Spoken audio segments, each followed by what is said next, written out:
All right, Cade Meal, it's a Falcha, and welcome back to the fourth episode of the Irish Hack. Today I'm joined by Kevin Markham, renowned golf photographer and writer. Kevin, how are you doing today? Great, thanks. Great. Can't complain. That's good. You informed me on our first episode that there's around 400 golf courses or so in Ireland. Is that correct? It's difficult to tell nowadays. Probably 420, 430, depending on, I don't know. I mean, the trouble is a lot of the 9-hole golf courses seem to have kind of quietly slipped into the night, and it's difficult to keep track of some of them. For sure. Well, we're going to go down to the southeast of Ireland towards Arklow golf links today. We'll briefly just introduce the course. I've played Arklow on 2 occasions, and I know it's become quite a lot more popular recently. I just seem to see from social media that a lot more people seem to be making the journey down towards it to play that and Rosslare, and there's a few other great courses around there. Kevin, we were speaking a little bit off air before this, but I think we're both big fans of Arklow golf links. Yeah. I live very close to Arklow, so I mean I've played it a lot in recent years. It's a ton of fun, great value for money, and everything about it is just a lot of fun. Just speaking a little bit about the history and the course designers, it's an old-fashioned golf links course that was constructed in 1927 by Fred Hawtree and John Taylor. Many of the greens are from the original layout or still in play, but parts of the course apparently have been lost over the years to the eroding shoreline. Eddie Hackett was involved in restoring the 18-hole layout in the 1970s, and then Eddie Connaughton remodeled the course at the end of the 1990s. I'm not sure how much this course has changed over the year. I couldn't find too much over the years, Kevin. I couldn't find too much about it. Well, it's interesting you said there about the original green sites. I think there are actually only 2 original green sites left, certainly on the back 9, which are the 14th and the 18th. But I mean, yeah, it's lost a lot of its ground over the decades because of the sea. And I mean, that's the same with a lot of the golf courses. Northwest up in Donegal has lost, football-sized chunks to the ocean. So I mean, it's just an unfortunate part of being on the edge of the sea. I was reading actually the other day that apparently in 100 years, the old course of St. Andrews could look a hell of a lot different due to coastal erosion. So if it's affecting St. Andrews, which has probably more money than a lot of courses anywhere in the world, it's definitely going to be affecting. It just shows that money can't go to buy the protection that these guys need. Try telling Donald Trump that. He's trying his best to protect it, though. He is. In terms of the course, yeah, like I mentioned, that was a bit about the history. It opened in 1927, and in 2001 and 2002, the southern region of the Irish PGA held their championships on the links. It's in terms of the location, like we're just briefly going to move through this. It's 43 miles south of Dublin. And I played it one day along with Rosslare. What other golf courses would be in a similar region, Kevin? Well, in terms of links, there aren't any. But there are other courses. Obviously, I mean, between Arklow and Rosslare, there's Courtown, which is very, very nice. Ballymoney is very close by as well. So they're both close to Gorey. But around Arklow, you'd have Blaine Row and Wicklow Golf Club, and then just inland to the west, you'd have Macreddin and Woodenbridge. So I mean, it's actually a really, really nice selection of courses that. They're not the big names. They don't attract the big tourists, but it's a really good selection of courses to choose from. Sounds like it'd be ideal for something like if you're going away with 12 or 16 guys and you just wanted, or girls, and you just wanted a cheap weekend. Not cheap weekend, but you won't have to spend the €250 green fees of going down to the southwest of Ireland. That if you went down to the southeast, you'd have just as good a time, and the standard of golf would be equally as appealing for somebody just looking for a lot of fun. Oh, definitely. I mean, I'm from Dublin. I now live in Wexford, so I mean, I'm in that neck of the woods all the time, and it's a really good place to live, and it's a great place to play golf and go out and have some fun. I mean, Wicklow has just got so many golf courses; it's crazy. Yeah, getting back to Arklow, it seems like the people down there just really love their golf, and Arklow Golf Club seems to be a little bit more of a laid-back approach to members in terms of. I played one day and a Thursday afternoon, and the guy was wearing a t-shirt and a pair of shorts. So they seemed to be. He was a greenkeeper there for years. He didn't really mind. He felt like he had the honor to go down there and play. But speaking to people in the clubhouse or whatever, they just seem to really, really enjoy their golf, and they absolutely love what Arklow has done over the years with the golf course and the way that they've approached everything. I mean, the membership is extremely strong, and I mean, when you got a course, I mean, it's still. I mean, people talk about hidden golf courses. I mean, I know we were talking about Port Salon in the same sort of breath. But I mean, Arklow, it's so accessible. I mean, it's, as you say, it's only, and it's less than an hour from Dublin, and yet people don't really go there. Although, as you also said, it started to increase. I mean, definitely, I've talked to Pat Costello, who's the manager there, and he said that they have seen definite increases in green fees and things. And that's only right for a course that is that good, because it's a lot of fun, and I think courses need to be more fun than huge big 7,000 yard challenges. And from that point of view, Arklow wins hands down. So you mentioned there Port Salon, and Port Salon was the exact course I thought of when I thought of Arklow golf links. Like, both of them are relatively short compared to modern day standards. Off the white tees, Arklow is only 6,157 yards, and exactly what you said, it's just fun. The rough or the fescue isn't too thick that you're going to lose a ball, but you will find your ball, and you'll have options to play around it. And if you're just going down, we'll touch on the course now in a second. The greens are like sublime condition, lightning fast. If you hit the wrong area of the green, you're bouncing off these mounds off the back of a bunker, and you're running maybe 10, 15 yards over the back of the green. And a lot of times there's gorse bushes there. It's a really, really exciting course to play. And I brought my friend down, and I play off 12, and he played off 26 or something. Both of us had an equally enjoyable time, because there's certain, just touching on the course now, there's certain elements to it that just make it so good. It's short, but it's also the fact that they haven't over-bunkered the course. There's a lot of run-up areas towards the greens, whereby if you are in a fescue or if you are in a bit of danger somewhere, that you can potentially just run a ball towards the green. And I think it just makes it so accessible for people of all skill levels. Yeah, I would agree with that, and obviously the length has a huge amount of influence there, because it's not a long course. I mean, the second hole used to be a par 4, and now it's a par 5, and it's only marginally longer. I mean, certainly reachable in 2 for an awful lot of golfers, not just like the elite level golfers. So I mean, you get a lovely start. The first hole, I could talk about for quite some time, but the second hole, because it's a nice short par 5. You can actually get in there, and you've got a good chance of a birdie, and that's a great way to start your round. It just keeps the fun going, and I think, yeah, because it's short, it's accessible, it's so playable, and you point out the greens, they are brilliant. So yeah, a lot of fun there.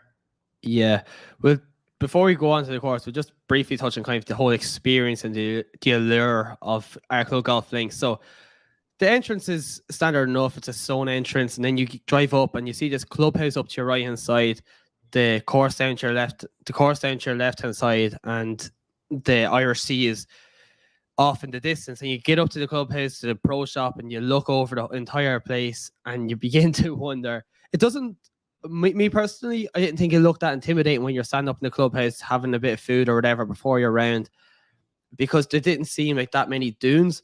But then you stand the first tee box, and it's raised up at a certain height, and you think to yourself, this is a wide open drive. But then your approach shot, straight away you're smashed in the face with just how difficult some of these greens are going to be in terms of the amount of the mounding and the contours of them, and trying to land your ball in the right place. I just think it's just from the moment you drive in the gate to the first green, there's just so many different emotions and feelings going through. Well, I think, I mean, for me, in terms of driving into the golf club, if you look to your left, I mean, forget about the clubhouse, look to the left, and you see so much of the golf course. I mean, I reckon from the car park, if you just walk around a little bit, you can see probably 12 flags.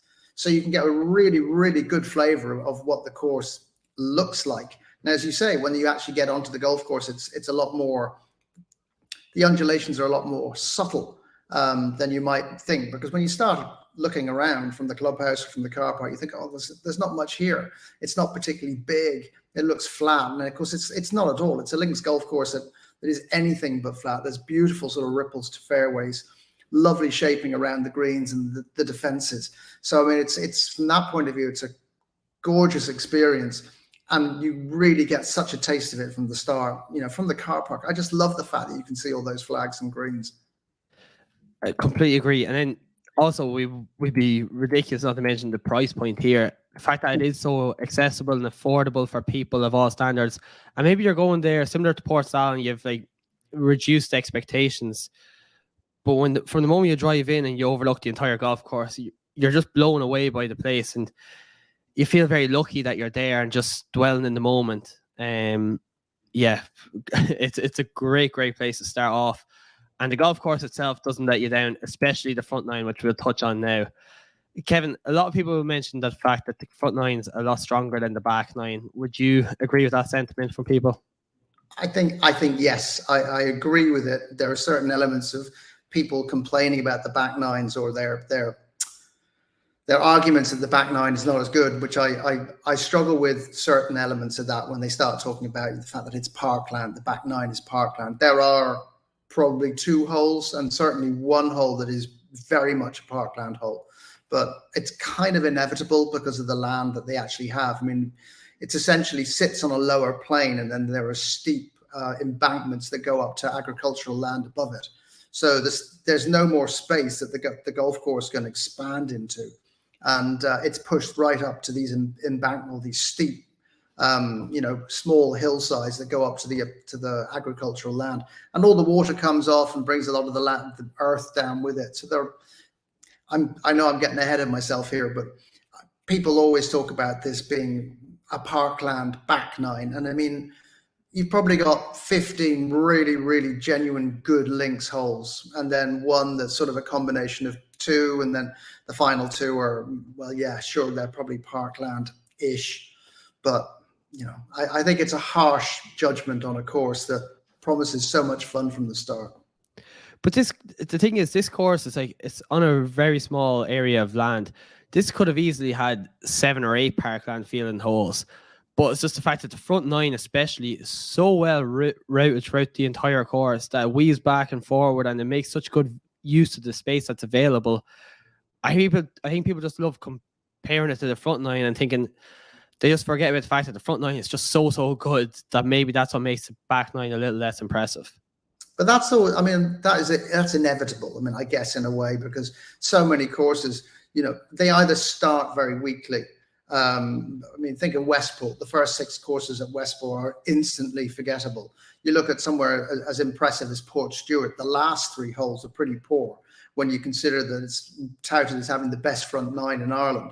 So, you know, it's very difficult to keep momentum going from the first to the last. And it's a question of where you're going to have the weaker holes within a round of golf. And, you know, there are a couple of weak holes at Arklow. But I mean, I actually love all of them. I don't really pick 1 hole out as being weak. And some people say the 18th is not a great hole. I can't understand that because it's absolutely sensational, in my view. And I mean, that's what happens with any golf course. People will always find 1 or 2 holes and they go, yeah, it's great, but. And, you know, it's great because these holes don't work, or because this is an influence, or, you know, parkland, that sort of thing. So you're going to always run into that. And I guess with Arklow, because that front nine is so incredibly good, so much fun, that it doesn't maintain that momentum on the back nine quite the same way. Yeah, and I was reading a book by Tom Doak, who's a tremendous golf course architect, and he was speaking about the fact that the problem is some golf course designers see like 1 or 2 weaker holes and they think, listen, we need to make something massive here. We need to put like a waterfall over there. We need to put something over here. And the reality is that there are just going to be 1 or 2 relatively weaker holes that when you get to the next really, really good hole, you're blown away, rather than thinking, oh, the last hole had like a waterfall. This one's only like 40% better, compared to now you're like, this one is 200% better than the last hole, and it just adds way more rhythm to the round rather than trying to artificially manufacture some sort of excitement for the golfer. Absolutely. I mean, I couldn't agree more. There's a slightly desperate need sometimes in golf courses when they think they've got a weak hole, they go and they slap a water feature in. I mean, I could name a few golf courses that have done that, but you know, why not just accept the fact that you've got a hole that potentially links one great hole to another, and it's just a rest for the golfer. Definitely. Well, I mentioned already, I gave a brief description of the first hole at Arklow Golf Links, which I think is, I love talking about opening golf holes. I think this is such a great opening golf hole. There's trees out of bounds all the way down your left-hand side. There's a gorse bush over on your right-hand side. But the main trickiness is the approach into the green, which if you play that at 7 or 8 o'clock in the morning and the sun is shining through and you see the shadows beaming over the contours in the green, you begin to think there's very little area for me to land this ball here, but you're only hitting a wedge into the green. So it's a lot of excitement. And I think just from the moment, from the word go, you're hit with this, wow, this is going to be a fun day on these greens. Well, I mean, again, I know we've talked about this before. Maybe you're hitting wedge. I'm certainly not hitting wedge. And I mean, the one thing I would say, and I always say this to anyone who talks to me about Arklow, go to the back tee at Arklow, because the back tee is just as you come into the entrance of the golf club. It is literally right there on your left-hand side. It's really high up versus the regular tee, which is down on the bottom, which is just, I mean, it's still a good tee, but the high tee, the high from the back, it really shows off the hole. It's got views all the way out to the Irish Sea and off to the Arklow bank. So it is the perfect start to your round of golf to get up there and smash a driver. Definitely. And then you already gave a brief description of the second hole, which has been transformed into a par 5, and you're hitting a relatively short club into this par 5. I think just those first 2 holes set the tone for the entire round more so than anything. Just the fact that, and it's not overly tight, I don't think the course is. There's certain holes that do get pretty tight on each side that you think of the 4th and the 5th. But we spoke a bit about accessibility for all handicap golfers. This feels like the ultimate course for just all handicap golfers. The tone is set from the first and second hole. Yeah, it's. I mean, the interesting, you talk about the tightness of the course. I mean, the first hole really feels wide open off the tee, and then it really narrows, and you have to have a pretty accurate shot into that green. Pretty much every green, bar a couple, welcome bump and run, and that is really helpful, obviously enough. And quite, if you look at some of the bunkering around the greens, you really want to avoid it. I mean, the green shapes are fabulous. There's some good slopes there, some lovely sort of waves through the greens. The quality is sensational, but there's an awful lot of buckle in the greens that comes from the bunkering, because the bunkering pushes in from the sides and creates these massive shoulders. So your actual area to target the greens is reduced if you're not in the right position. And that's where bump and run comes into its own. So yeah, it's a tricky enough start, and I think those first 2 greens will tell you an awful lot about what your round is going to be. You spoke there a little bit about the bunkering, and this is the one point that I want to bring up was there might be a bunker left, a bunker right, so you can potentially run a ball up through the green, like you mentioned. But the one thing that's so pronounced about the greens at Arklow is on the back of the bunkers, there's these little mounds that if the pin is tucked behind that bunker, you have to be so dialed in with your wedge, or you're landing on that downslope and skipping through to the back of the green, or you can just play out to the right-hand side, which is probably recommended for a lot to mid-higher handicappers. If you're a low handicap golfer, you can potentially go for the pin, but take on the risk of the fact that you could hit one of these mounds. And like the one I think about is the 7th hole with there's like 4 bunkers on the right-hand side of the green, 1 on the left-hand side. And the day I played it, the pin was up behind the bunker on the left-hand side. And I was coming in from the right-hand side. That's just what I was doing. But I thought to myself, there's so many different ways to play this shot. I can bump it through this little alleyway between the bunkers and try and get close to the flag. I can play just my typical 9 or 8 iron out to the middle of the green and give myself a 15, 20-foot putt. Or I can try and take on the flag and take on a lot of risk. But the options are there for me. And I think that's what's so enjoyable about it. And that bunkering, that style of bunkering is carried out throughout the whole course. Yeah, the bunkering is good. I think you're talking about the 6th hole, the dog leg. 6th hole, sorry. Right? Yeah, I mean, that is a brilliant hole. I mean, you've actually got the 6th and the 8th side by side, and they're probably 2 of the top holes on the course. One's really tough. One is just a beautiful short par 4 where you think I can get a birdie here. But I mean, I would suggest always staying away from the pins if they're tucking them behind greens. I mean, even if you're a low handicap, just get the distance right and don't worry about the actual pin position. Get it to the middle of the green and take your chances, because as you say, if you miss by a fraction, you are in serious trouble. either in the bunkers, because the bunkers around the green, several of them are deep. I mean, they're proper pothole bunkers. And if you go off the back and you hit those downslopes, who knows where your ball's going to go. And while you say there isn't an awful lot of difficulty or danger of losing a ball, some of that rough around the back of the greens is impenetrable stuff. I remember going into the pro shop one day, and the first thing they said to me was, I was like, any tips? And the first thing they said is exactly what you said there. Do not go long of these greens, because you're just going to be in a gorse bush or serious trouble. We kind of brushed over the third hole here, which brings me on to kind of a new section of the podcast. The par threes at Arklow Golf Links.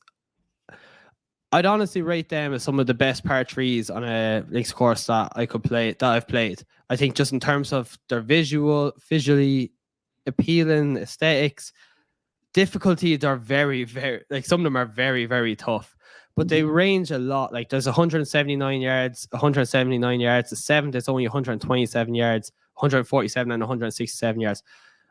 I love something like that with a lot of variety to a course. But when you're standing on some of these tee boxes and the dunes are encroaching from the sides, and you think you've only a small alleyway of green to hit towards, and then you get up there and you realize, oh, there was actually a good bit more room out to the left or a good bit more room out to the right. I just think they're really, really interesting set of par threes.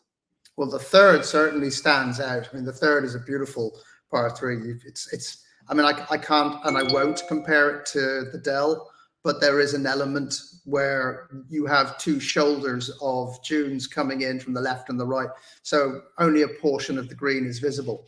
And there's a big tier right through from front to back. So, if you're on the left and the pin's on the right, you're putting down a tier, and obviously vice versa.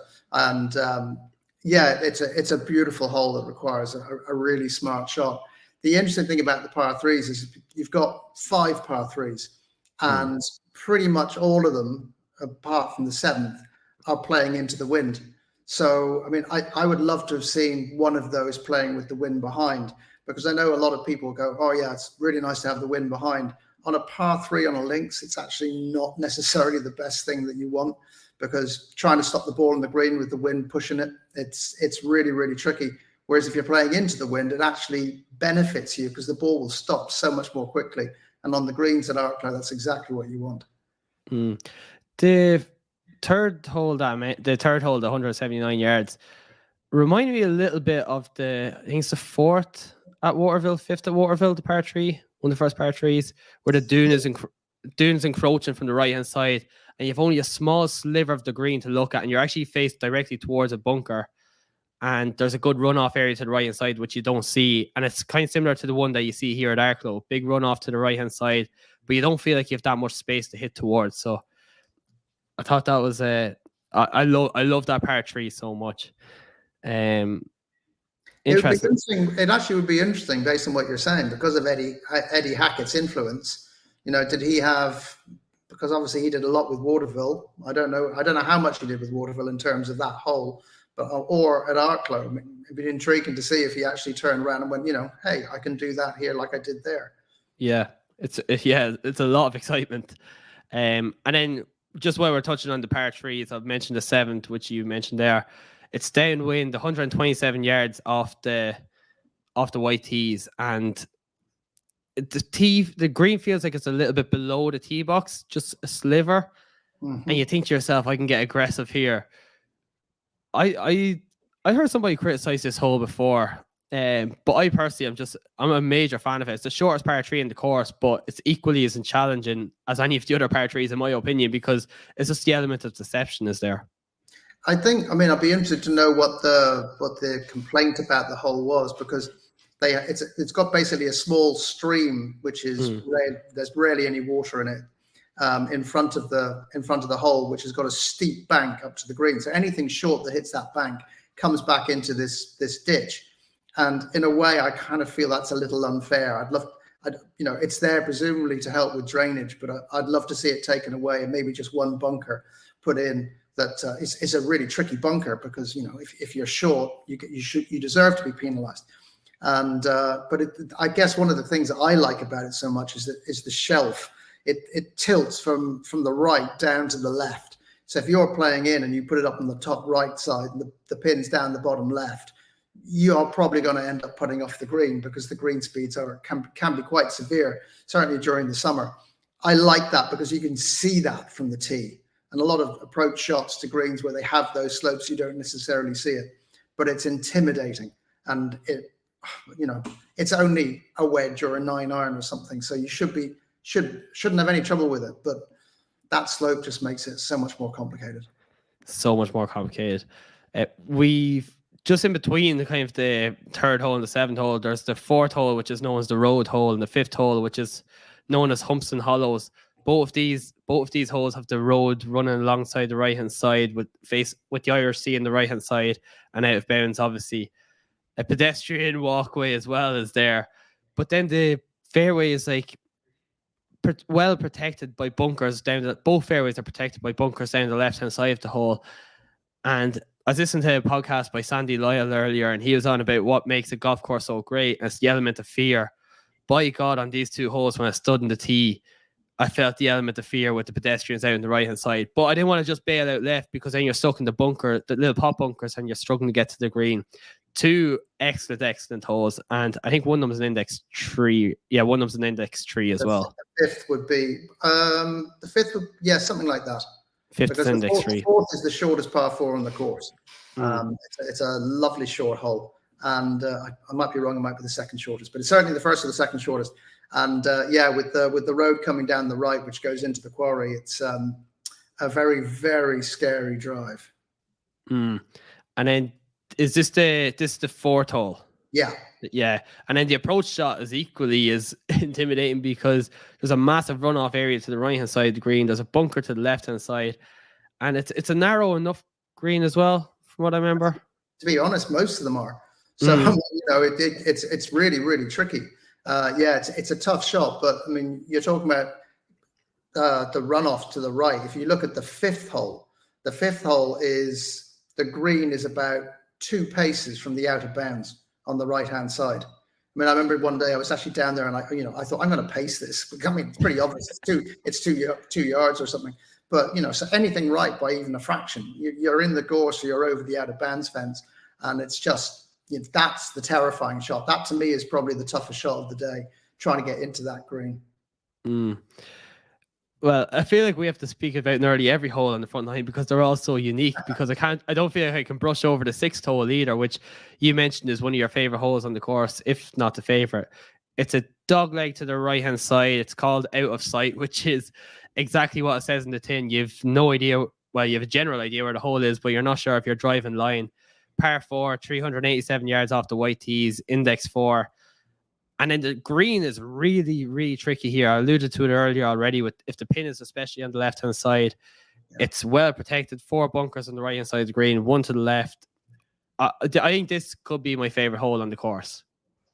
I should send you a photograph of it to actually show off how the green looks, because I've photographed it so many times at sunrise. It's just terrifying. But I mean, the thing, one of the reasons it's so difficult is because you've got to hit into sort of like a neck before the whole dog legs to the right. So you've got these 2 dunes coming in from the left and the right, and they're kind of like pincer movement. And it's about 240 yards to get through that. Now, it doesn't sound very long, but if you're slightly left or you're slightly right, your second shot is completely blind. Certainly if you go to the right, you are in big trouble. Because you can't go over the top of the dune, because you can't see the green. You can't see where the 4 bunkers are that are like in front of the green, and the actual green is sideways to you. So you've got to just play back onto the fairway, 50, 60 yards, and just give yourself a wedge in or something. But getting through that gap is the biggest challenge. And then, as you say, depending on where the pin is on the green, those bunkers are just terrifying. So it's a shot that requires a lot of balls. Yeah, two good shots to get on the green, 2 good putts, take your par and run on to the 7th hole, which is your wedge shot. And then you hit your wedge shot on the 7th, and you get to the 8th, and you're greeted with this smash of wind into your face. But you feel like it's a drivable par 4 for some people that would argue that, depending on what tee you're playing off. It's just this whole 9 is just so well routed throughout each other.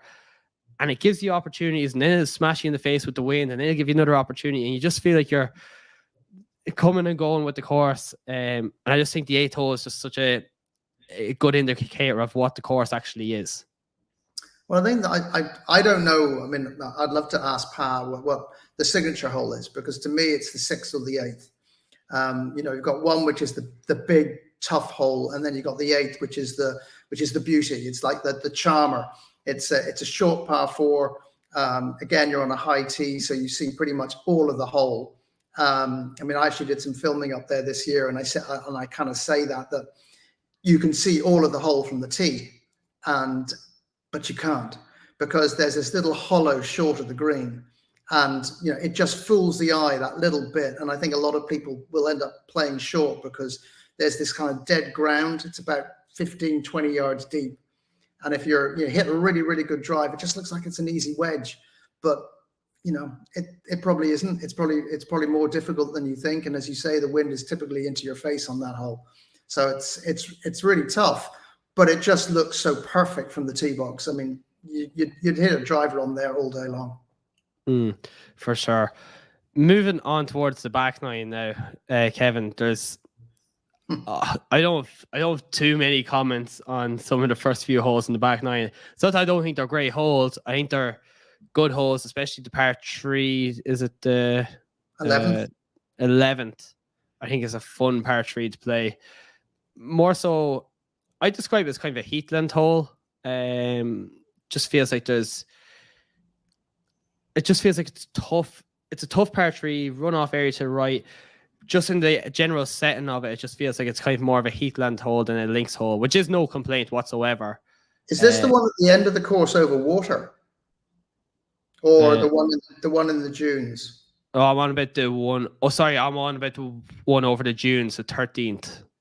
Okay, the one over the water, 13. Yes, that I suppose feels very parkland-like because there's so many trees around the green. Yes, and you've got the pond. So I mean, those kind of elements all make you think, oh yeah, it's parkland. I don't disagree with you skipping over, say, the 10th hole. It's a perfectly nice par 4, but there's really nothing outstanding about it. The par 3 11th is a lovely hole.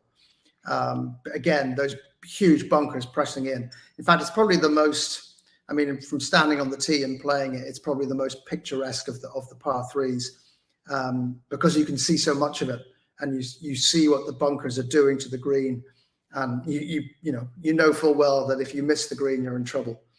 The 12th is nice. The 13th, yeah, okay, we go back to that conversation about parkland. The 14th. I want to talk about the 14th because I really, really like the 14th for the simple reason the green is superb. The drive is not particularly tough. If there's a line of pines down the left-hand side which separates it from the 17th, so avoid those. Put it in the middle of the fairway. Okay, half your job is done. But the green itself, it's got this big knuckle on the front right of the green, and the green actually falls down and away towards the back of the hole. So if you land a ball in the wrong place on that knuckle, your ball is just firing straight through and off the back of the green. It's just a beautiful green, and that's an original green site. So, I mean, it adds a little bit of flavor to the history of it as well when you're playing it. So I just think you don't see many greens designed that way anymore, going away from you down to the back of the green. There are some, but there aren't many, and certainly most designers nowadays much prefer the other way around. So it's tilting towards you from back to front, and you see so much more of the green. You can stop the ball on it so much more quickly. But the 14th is something different. Is there a bunker that causes that kind of knuckle for the ball to fall away from, or is it just natural land? But it's just short of the green, so it's about 10 yards short of the green. And again, you get that fear or that element of slightly dead ground where you think the green is slightly closer towards you. And then if you feel like you've carried the bunker, you don't actually realize that you're going to be punished nearly just as bad as if you just hit it into the bunker. So that's a ton of fun. Do you have any comments on the 15th hole, which is, I think it's the index tough hole. Yeah, index 2, called Sly's Gallows, which is, it's a pretty sly hole, all right. It's there's about a lake about 30 yards short of the green, 40. Yeah, it wouldn't be much more than that. Yeah, the green side is just like perfectly situated with these trees behind the green. The drive there is like super, super important, because if you miss that to the right hand side I alluded to this earlier already, but you could be sitting in fescue and then you're thinking to yourself, oh, do I go for the green? Do I not go for the green? And if you go for the green, you can catch a flyer, catch a heavy and put it in the pond, catch a flyer, put it over the back, catch a perfect, put it on the green, hit a good drive there. And the thing is, you don't feel like your job is done because there's so much danger right there that will properly punish you. You will take a drop shot if you hit into the lake or if you go long. And you want to take an extra club to make sure that you carry the lake, but then you bring in the fear of bringing it over the back. And it's a pretty long and narrow green with a bunker to the right-hand side, I want to say. There's one to the left as well. One to the left as well. I've gone from the right to the left, back to the right, so I remember it very well. That's a good hole. It's not. I don't know if I'd describe it as a fun hole, but it's a really challenging hole, which you need in every few holes in the course.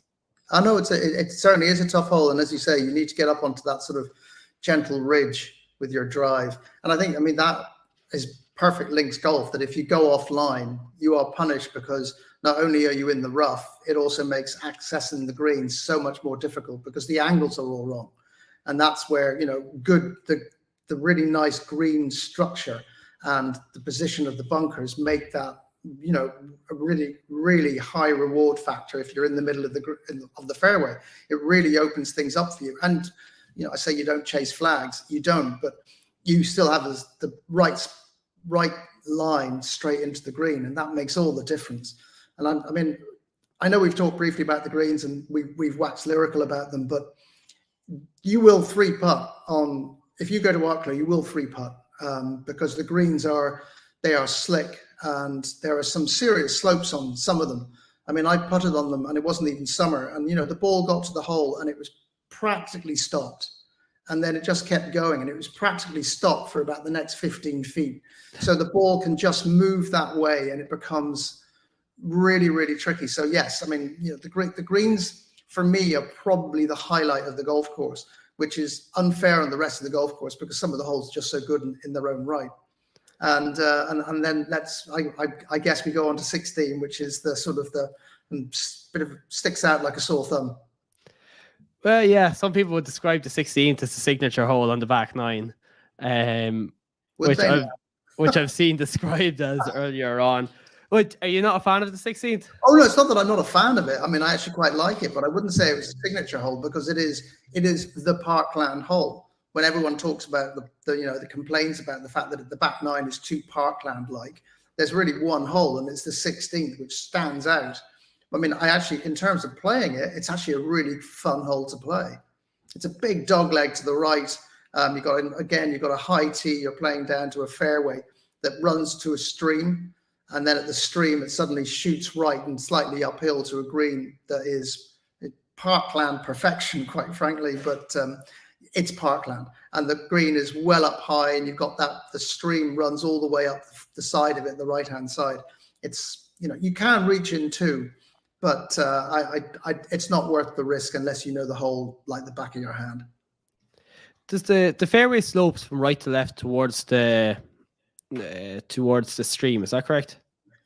A little bit, but I wouldn't say to any degree that you have to worry about it. Yeah, I thought this is because I played this with 3 other people, and I thought this was a really fun hole. That if you try to stay as right as possible and hug the tree line to your right hand side, you'll have a shorter approach into the green, but you will have a blind approach into the green. Whereas if you drive it down the left-hand side, you potentially bring on the stream to the left-hand side of the fairway into play. And you're left with a longer approach into the green, but you have a much more clear idea of where you're going to put the ball. The problem is, like similar to the last hole, the 15th, that you want to take an extra club to make sure that you carry the kind of stream or lake in front of the green. But then if you carry the green too far, you're left with this. There's a big mound that runs down towards the green, and you can be chipping off a downslope, or you can be chipping off a flat towards a green that runs towards the stream.